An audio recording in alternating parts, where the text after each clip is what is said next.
Hello friends, आज के इस लेक्चर में हम हमारे आखिरी 4 फंक्शंस के बारे में बात करने वाले हैं, जो है rpad, lpad, rtrim और ltrim। अब तक के लेक्चर्स में हमने कई सारे फंक्शंस कंप्लीट किया था। उनमें से कुछ है concat function, initial capital function, length function, lower function, soundex function, substring function, upper function. ऐसे कई सारे फंक्शंस को हमने हमारे आगे के लेक्चर्स में कंप्लीट किया था और आज हम पढ़ने वाले हैं rpad function, lpad function, rtrim और ltrim के बारे में।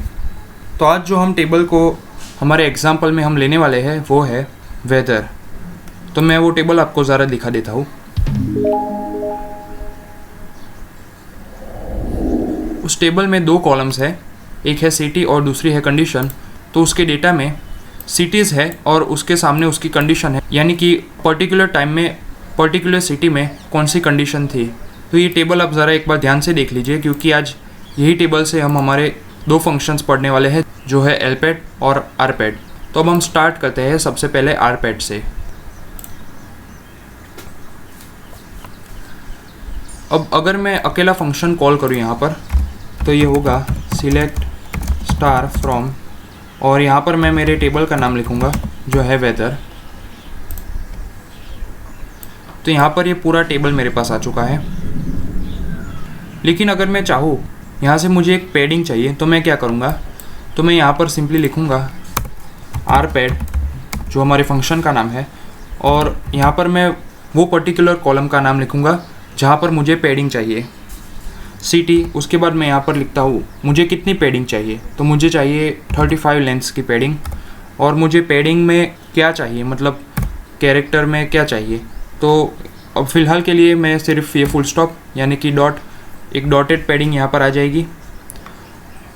आप चाहे तो यहाँ पर ए भी लिख सकते हैं, बी भी लिख सकते हैं, जो आप चाहे वो लिख सकते हैं, लेकिन फ़िलहाल मैं यहाँ पर डॉट रखता हूँ। और आप पैडिंग की लेंथ भी अपने हिसाब से दे सकते हैं कि आपको कितनी पैडिंग चाहिए, 35, 40, 45, 50, वो आप पे डिपेंड करता है। तो अब मैंने इसे रन किया तो मेरे पास आ चुका है मैनचेस्टर, और उसके बाद पैडिंग है स्पार्टा, लाइमा, पेरिस, उसी तरह से हर एक के पीछे पैडिंग है। अब अगर आप ओरेकल 10G या फिर 19C, 12C कोई भी यूज़ कर रहे हो, ओरेकल एपेक्स के सिवाय आप कोई भी यूज़ कर रहे हो, तो उसमें आपके ये जो सारे के सारे कैरेक्टर्स है वो एक लाइन में होंगे, यानी कि ये M और S लाइन में है। फर्स्ट कैरेक्टर हर एक जगह पे एक ही लाइन में है। लेकिन अब देखें तो यहाँ पर A थोड़ा बड़ा है, P छोटा है, मतलब ये अलाइन नहीं है। देखिए, फिर ये P और L अलाइन है, लेकिन उसके बाद ये A अलाइन नहीं है, यानी कि हमारे पास पीछे के कोई भी कैरेक्टर्स अलाइन नहीं है। लेकिन मैंने जैसे कहा, आप ओरेकल 10G या फिर 12C, 19C, 18C कोई भी यूज़ कर रहे हो, तो उसमें सब एक ही लाइन में अलाइन आएंगे। तो आपकी ये जो पैडिंग है वो एक साथ ही ख़त्म होगी, ऐसे एक पर्टिकुलर लाइन में। लेकिन फ़िलहाल ये ओरेकल एपेक्स है और ये क्लाउड बेस्ड है, इसलिए इसमें अभी तक ये फीचर नहीं आया है। लेकिन मैंने कहा कि वो सब में एक ही लाइन में ऐसे ख़त्म होगा पैडिंग, तो वो दिखने में अच्छा लगेगा। तो ये बात थी rpad की। लेकिन अगर आपको ऐसा सेम पैडिंग लेफ़्ट साइड देनी हो, तो आप यहाँ पर R की जगह पर L लगा दीजिए, जिससे बनेगा हमारा lpad, यानी कि नेम पीछे आएगा और आगे हमारी पैडिंग होगी। फिर से अगर आप 10G या फिर 19C ऐसे कोई सॉफ्टवेयर यूज़ कर रहे हो ओरेकल के, तो फिर आपको ये सारे की सारी स्ट्रिंग्स एक लाइन में ही मिलेगी। तो ये बात थी lpad और rpad की। अब हमारे नेक्स्ट 2 फंक्शन है rtrim और ltrim। अब नाम से ही पता चलता है कि ट्रिम, यानी कि ये स्ट्रिंग को ट्रिम कर देगा। हमें जितना पार्ट कोई भी स्ट्रिंग को कट करना हो उतना ये हमें कट करके देगा। तो उसके लिए जो हम टेबल यूज़ करने वाले हैं वो मैं आपको एक बार दिखा देता हूँ। उसके लिए हम यूज़ करेंगे मैगज़ीन टेबल का। तो मैगज़ीन टेबल में 3 कॉलम्स हैं, नेम, ऑथर और टाइटल, जिसमें से हम इन दोनों को ज़्यादा यूज़ नहीं करेंगे, सिर्फ टाइटल का ही काम है आज हमें। उसका डेटा मैं आपको दिखाता हूँ। ऑथर्स ने जो मैगज़ीन लिखी हो उसका टाइटल है, यानी कि ये ऑथर का नाम है, ये सरनेम है, ये नाम है। उसी तरह से ये उनकी मैगज़ीन का नाम है और ये उनकी मैगज़ीन के टाइटल्स है। तो हम स्टार्ट करते हैं rtrim से। तो सबसे पहले तो मैं सिर्फ टाइटल को यहाँ पर रिकॉल करता हूँ, सिलेक्ट टाइटल फ्रॉम मैगज़ीन।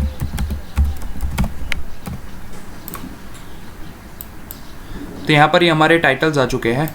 उसमें आप देखिए यहाँ पर फुल स्टॉप है फर्स्ट में, सेकंड में इन्वर्टेड कॉमास है, फिर वापस से यहाँ पे फुल स्टॉप और इन्वर्टेड कॉमास दोनों है। लेकिन अगर आपको ये सारे के सारे निकालने हो तो फिर आप क्या करोगे, तो आप इनको ट्रिम करोगे। इसका मतलब कि लास्ट में मेरे पास जितने भी फुल स्टॉप और ऐसे इन्वर्टेड कॉमास है वो सब हमें रिमूव करने हैं।